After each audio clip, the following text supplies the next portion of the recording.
Alright, in this video, I'd like to introduce SEMrush to you.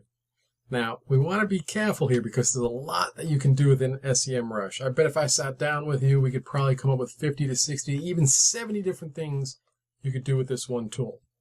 But for now, what I'm going to do is I'm going to walk you through the way they're set up and the way they position their tool most effectively.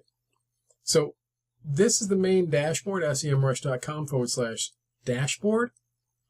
And you'll see in the left margin, there are different things that you could click on. But what SEMrush does is they actually aggregate their functions together. So if we know that we're going to be working on SEO, we can just go to the SEO toolkit. I'll click on that. And at the SEO toolkit, it's going to come up with, I guess it's going to default to Amazon. And we'll see all the things we could do related to SEO. We have a whole bunch related to competitive research. Take a look at someone's domain overview, their traffic analytics, organic research ideas, looking at gaps between your keywords and what someone else is ranking for, looking at gaps between your backlinks and what somebody else is ranking for. And then with keyword research, we could do a bunch with that. We could actually take a look at difficulties. We could use the keyword magic tool, which allows us to do the keyword brainstorming process.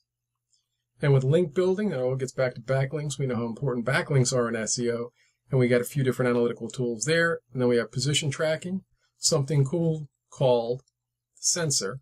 Actually, let's click on the sensor. And we see that today, August 27th, not much is going on in the world of Google. So it's in the normal range, 2.1 out of 10. But if something were volatile, and we see back on August 3rd, Google was making some sort of changes. Very high volatility there. So anytime we have a question about whether Google is making changes, you could come here to see how their tool is reacting. And you could then break it down by categories to see if the changes are occurring in specific categories or not. A lot of cool stuff there. So let's go back. And then we can get into the technical side, the on-page SEO, the site audits, and a couple other features. Let's start here with the dashboard. Now, this is the dashboard they gave us for Amazon.com. We could obviously have a dashboard for a project. A project in SEMrush is something that you would create for yourself. Now, within the projects, you could set up whatever URL you want, and then it would come up with this little dashboard. What I want to do is I want to start digging into their tools and look at SEMrush from the perspective of specific tools. So let's say we wanted to look at a domain overview.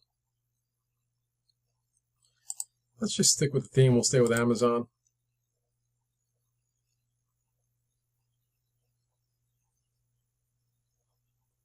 And at a glance, what I have is I have organic search, so basically the volume that's coming in for Amazon, based around their keywords, 73.4 million. And if I come down here, I can see all 73.4 million of them. I can see that they use paid search, they're driving about 325 million visits per month. They got almost 3 billion, wow, with a B, 3 billion backlinks, 2.9, and that they use display advertising. Then as I flow down, I can see what their positioning is for keywords on page 1. Remember, positions on page 1 are going to be positions 1 through 10. And then page 2 would be 11 through 20, page 3, 21 through 30, and so forth. So if I look at just page 1, it's 15.3 million, 16.3 million, so they got 31.6 million keywords ranking on page 1. When I look at a competitive positioning map, I can see how they are in terms of other large websites. Not necessarily websites that compete with them head-on, but other large websites, and they're very strong. Only Wikipedia is a little better than them with keywords being ranked. And as I flow through, there are other things, and this starts to get into paid advertising. I can look at the competitive positioning map for paid advertising. I can look at some of their sample ads, their backlinks, their anchor text. So when you take a look at all of this stuff, it's really what it is. It's a domain overview, giving me a quick overview of a specific URL we're looking at. And in this case, it's Amazon. But let's say we wanted to go a little deeper, and we wanted to get some detail on the traffic that Amazon was driving. So this is saying to us that in July of 2018, they got about 1.2 billion in traffic, and that's down 7%. That's interesting because in July, they run that Amazon Day, right? So that's interesting that traffic's down. Unique visitors, page per visit, average duration, well, it's a lot, 12 minutes. And you could start digging into some of the elements related to traffic sources. Direct traffic, 50.93%, 214 million. Interesting. Makes sense. I mean, if you go to Amazon, you're probably going to type in Amazon.com in the URL bar. Referral traffic, 15%. And that makes a heck of a lot of sense because Amazon has a robust referral or affiliate program where people drive them traffic and they pay for it. Search traffic, 30%. Social traffic, and then they have paid traffic. All right, so as you go back up, you can see we can take a look at it by traffic source, geography, destination site, and they have a bunch of sites and what their subdomains are.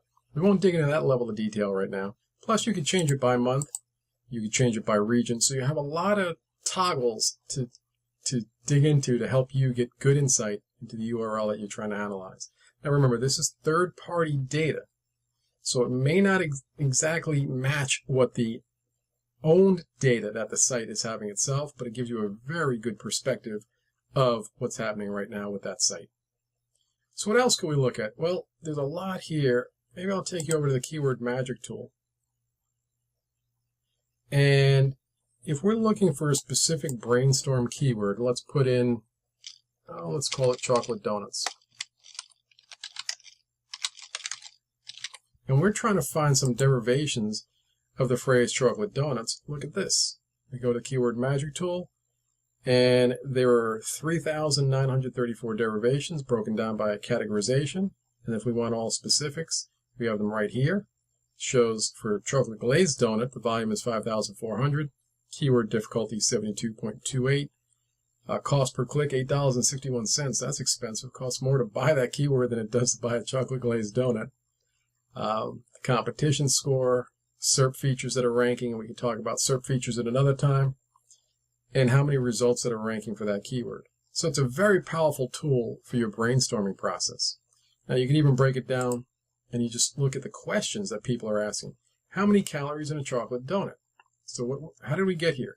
We typed in chocolate donut and we wanted some variation of that. How many calories in a chocolate donut? Volume is 720. Keyword difficulty is 79, basically 80%. And we're going to want to look for things that are a bit more winnable.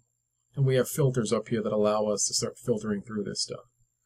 Again, we could spend a lot of time just going through here. This is merely an introduction to get you to understand what features and functionality SEMrush offers. And if we take a look at the keyword difficulty tool, what that will do will be kind of the opposite of what this tool is doing. So this tool is looking for derivations. That tool, you're putting specific keywords in to see what the specific rankings are for those keywords. And a lot of cool stuff here, but I want to touch on a couple of other features as well. So if we were into advertising and we're looking for paid insight around paid keywords, what you would do, let's just stay with Amazon, I guess.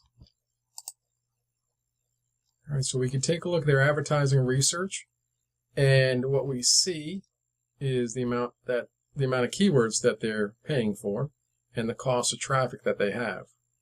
And you could set the time frame for the data. Let's take a look at July of 2018. You can start to see trends. You can see the positions and the keywords that they're going after. So you could effectively reverse engineer what they're doing. You could look at specific ad copy, what they're using, and then why is that important? A, you'll know the keywords.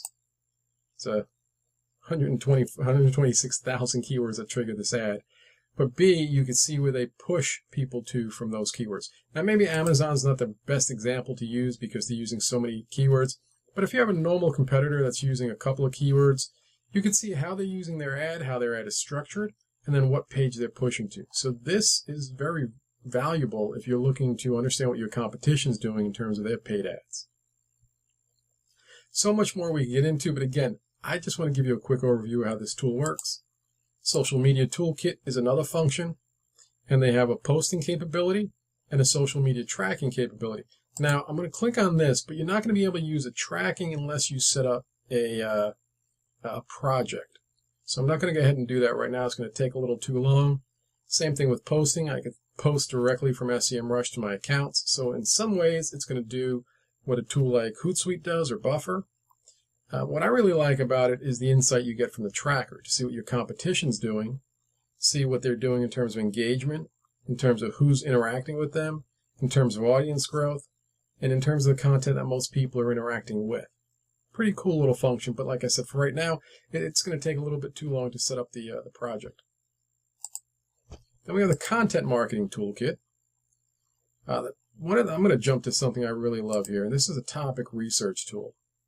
So let's say we're looking at social media marketing. I'll type that in. And if we're trying to think about what to write on that topic, look at the information it's giving us. Look at all this information. Better yet, let's look at it in a different perspective. Let's look at it in this mind map. Social media marketing, fastest growing, fan pages, Facebook pages. Just pick a topic. And what you'll see is you could get headlines. You get questions that you could ask and answer. Everything you'd really want to understand about creating content is right here at your fingertips. Very powerful stuff. Again, headlines, subject lines, questions that you could ask, stuff that you want to build around social media marketing. Here's social media marketing campaign. And all I'm doing is clicking on the hyperlinked extensions that relate to social media marketing. Social media marketing, social media campaign. Here are some possible headlines. How to build successful social media marketing campaigns. That might be a cool one to plug into. And with some questions you might want to build into your post. What are some examples of a good social media marketing? Very powerful function. I would definitely recommend you spend some time taking a look at that. Then you could run yourself a content audit. You're going to need to run through a project, though, with this. And what it does, it allows you to take a look to see how that piece of content is ranking, that piece of content is generating traffic. And you have another really cool function, the SEO content template. And here you'd use this functionality if you're trying to get on page 1, and I think we all are, right? So let's just say we're trying to get on page 1 of social media marketing. On the tab before, we can see the topic and some ideas on how to write the topic. But let's see what we'd really need to build into our content marketing to try to get onto page 1. And some of this might not even be realistic if the keyword is just too difficult, meaning that it's too competitive to break. When I say break, I mean too competitive to break into the top 10. All right, so what it gives us is the top 10, okay? Gives us semantically related keywords. Those are keywords that are similar that we might want to rank for as well. It tells us who is backlinking to those on the top 10. It tells us the average readability score. And it says the average text length is 2,347 words. And our top 10 rivals are using video content. So if we're sitting here trying to crack the top 10 for the keyword phrase social media marketing, we know that we're in the neighborhood of 23, 24, 2,500 words plus video just to be in the conversation of doing that. And there's a bunch more that you really need to dig into, but I think at a glance it helps you understand what's required to rank well for your particular keyword. Another cool tool. And as we're kind of closing up here, I know we spent a bunch of time just giving you a quick overview, and there's so much to dig into. I want to just reintroduce the competitive research toolkit. Now I say reintroduce it. I haven't really mentioned it before as a toolkit, but all the functions that exist in this package, if you will, or what you've seen already in the other toolkits. It's just aggregating them all in one place. So very powerful features. They impact content, they impact SEO, they impact paid advertising, they impact social media. Take some time, go through SEMrush, very powerful tool, and let's see how you can apply it for you.